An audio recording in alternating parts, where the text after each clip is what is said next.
As you might know, there are a lot of manga magazines around the whole of Japan. Some of them provide manga contests you can approach. The other way is to approach company's redactor to let him see your work. This is the fastest and the easiest way if you already worked in the industry and you already got some connections. Let's just say you already became the assistant of another mangaka. You know, the mangaka you are already working for cooperates with some redactor who you can approach. If you pass, congrats. But it doesn't exactly mean you will now leave your work, start hiring assistants, and publish in some weekly magazine.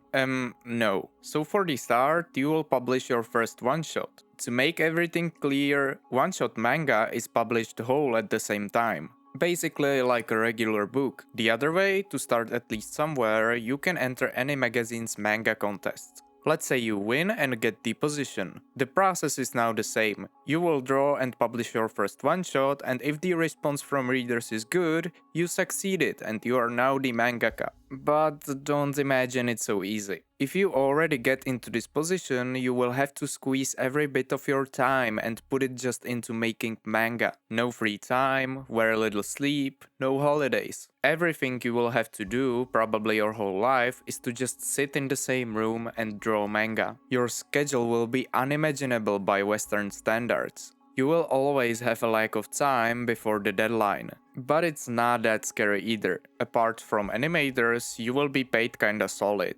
You will not starve, and it will be fully possible to live at least a little normal. Don't forget, there will be no time to spend a lot of your money on entertaining activities. When you just sit at home and draw, you will most likely spend your money just on necessities. But even though it's so exhausting job, not even every assistant will one day become a mangaka. There is a huge competition in this industry. Those little ones that already passed have a really hard time coming up with ideas every week and keeping their job.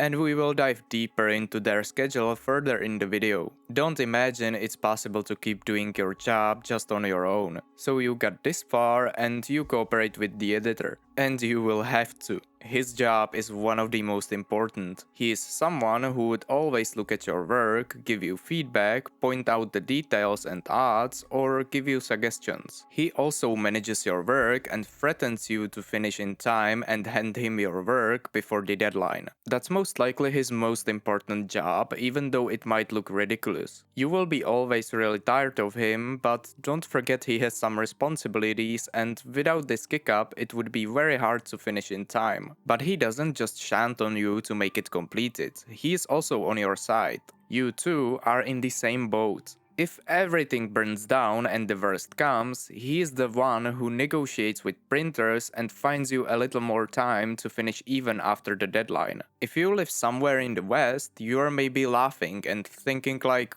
what's the deal? Why don't I just pass if I cannot make it in time? Yeah, that's the school one here. But this is the worst thing about your popularity. It might drastically come down even in 1 week. And don't forget, this popularity thing decides if you publish the next chapter. Your work, salary, and maybe your family depend just on if people still like your manga. And keep in mind, you have to pay for some things. You have an editor, maybe some assistants, and every one of them depends on its popularity. It was so difficult to get even here, and you will just throw it away? Some people dream their whole life about getting where you are, but never can make it. You will realize how important it is for your life when you get into this hard situation. So yeah, that's why mangakas are so crazy to keep doing this job. And I even didn't mention their passion and love for art and stories. So it's clear that now is your job to make your manga more popular. You will have some assistants to help you with things like backgrounds, inking, and making screen tones, but usually as the main wheel of your team, you will do character designs by yourself. Or most manga artists usually want to do it themselves. For example, Eiichiro Oda, the author of One Piece, does it this way to make everything always as most authentic as possible. But his character design is way too specific, so it is hard to find assistants who are actually able to imitate his style. On the other hand, the author of Rent a Girlfriend, Reiji Miyajima, has it a lot less complicated.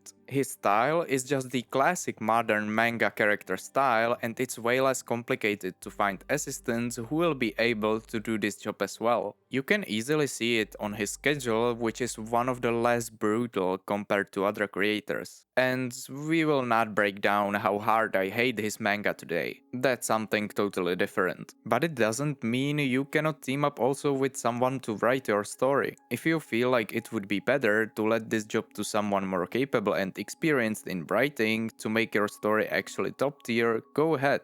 Now, usually, if you already published like 8 to 10 chapters, it will be put into one volume. It's called tankobon. The attitude of publishers also changed throughout the years. In the past, magazines didn't want a really successful manga to end. In the case of Naruto or Bleach, both were really extended and they lost their spark. They let Demon Slayer just end in the most successful times of its movie. Now we get to Mangaka's brutal schedule. So, what would it be like? I mean, for example, Masashi Kishimoto, the author of Naruto, got on a honeymoon with his wife 15 years after their wedding. He just couldn't make it, not especially throughout the publishing of Naruto. So let's stay at Kishimoto a little longer. His schedule is kinda interesting because he's like the only one who lets himself a day off on Sunday every week. But because of that, from Monday to Thursday, he has to sleep just 3 hours per day and he has to work for 19 hours a day. Like, regular work shift is like 8, sometimes 10 hours, and he has to go through double the amount of hours. Friday and Saturday were less terrifying, but he still has to work for 14 hours a day.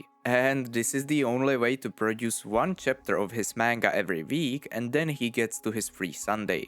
This is absolutely unimaginable, at least for me. Yeah, I work kinda a lot, not just at work, but also on my things, but I still get myself at least 7 hours of sleep to live at least a little more healthy life. And hey, I feel like we don't need to get to the other artist's schedule. It's most likely the same. Here I found the schedule of Hiroshi Shibashi, so you can explore his insane life. But there is still one more manga artist I wanna mention. It's Reiji Miyajima. I already mentioned him once. It's the author of Rent a Girlfriend. His schedule is the most merciful for his health. He works just 12 to 13 hours a day and sleeps the most. But he has a lot of assistants and his drawing style is the most universal. I already explained it's not that easy to find ones who can imitate your style. But I'm so happy at least one creator doesn't need to destroy himself for my entertainment. Or entertainment, it's Rent a Girlfriend.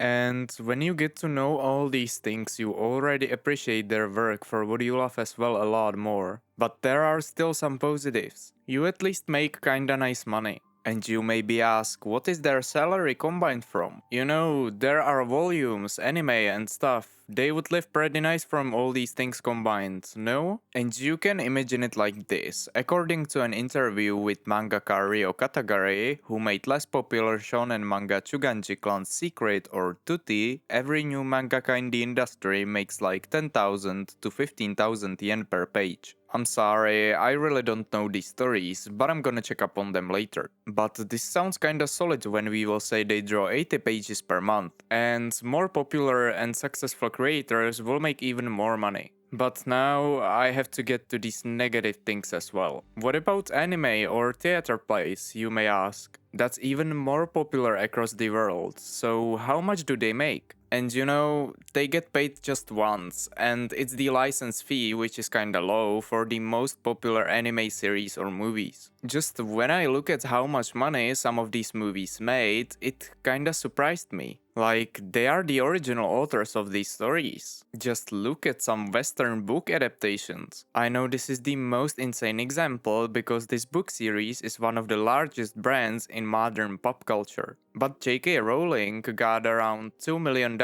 just for her first 4 movies license and then got even more million from a percentage of net profit. I know this example is rather insane, but actually, manga artists get no cuts from anime profits. So from these millions the Demon Slayer movie made, the original author got nothing. He just got paid for the first license fee, which was 2 million yen. That's something around $15,000. Yeah, it's really close to his monthly salary. So that's it. Just one huge bonus from anime they get is when anime makes manga more popular and it's selling better. It's not as terrifying as in the case of animators, but I wouldn't say they get fairly paid for this amount of effort. We can at least look closer at the work of animators and anime creation process in the future. Eiichiro Oda was once hospitalized because of overwork. It was back in 2013, and actually, it is no surprise for me. Maybe I'm even surprised it was just once. I wouldn't maybe count every sudden illness as the impact of overwork, because once in a while everybody gets sick. But his extreme lack of sleep for sure didn't help him to avoid it. Did you ever heard about Togashi's syndrome? Manga creator Yoshihiro Tagashi and his Yu Yu Hakusho is the exact example of what amount of work does with its creators. At the end of Yu Yu Hakusho, there should start a huge tournament which should become one huge storyline full of action. And the most motivated protagonist who just wanted to get his title as the best fighter, then from day to day wanted to start living a normal life full of calmness. He left behind himself a letter which was saying his body started doing problems and he was not physically able to continue weekly manga publishing in Shonen Jump. He was actually trying to find ways how to solve it, how to manage his time correctly and continue, so he tried to give his body as much sleep as needed, and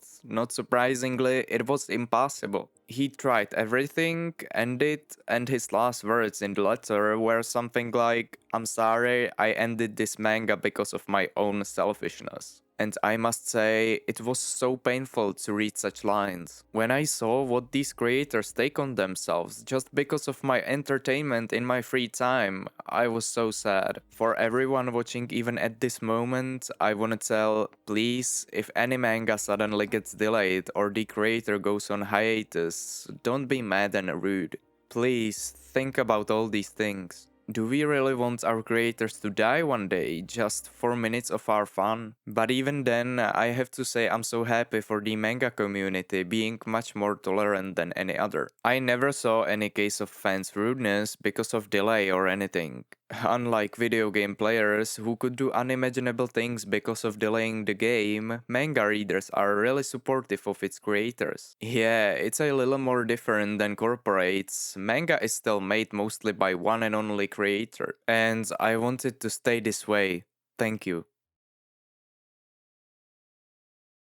This industry is not as sweet as it would appear, but even then, I understand why they wanna become manga artists. If I caught you up and you like this video, please consider subscribing to my channel. We would of course dive deeper into those interesting topics in the future. Thank you and see you in the next video.